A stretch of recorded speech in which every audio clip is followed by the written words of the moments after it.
আপনারা দায়িত্বের হেরফের করলেন কেন? আপনি একজনের বাড়িতে গেলেন কেন?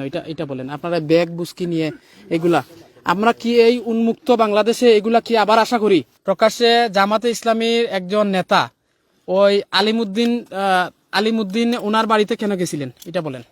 কথা বলতে পারেন না? পারি স্যার। বলেন বলেন, কথা বলেন, সুন্দর করে কথা বলেন। সম্মানী ওর আগে বলেন। চাপেন দুজন একসাথে খারাম। এখন এই বুট চুরির যে মহড়া চলছে, এগুলা কার ইন্ধনে করছেন আপনারা বলেন?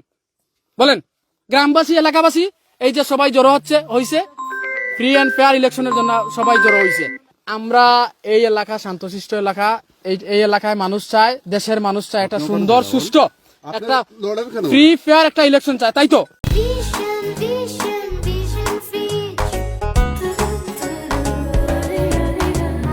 তাই তো আপনারা নির্বাচনকালীন ডিউটি বিরাখাই মাদ্রাসা সেন্টার পড়ছে, তাই তো? আপনারা তো মুখ দিয়ে বলেন ভাই। এখন আপনারা ওইখানে মানে ওই একজনের বাড়িতে ব্যাগ বুস্কি নিয়ে কেন গেলেন?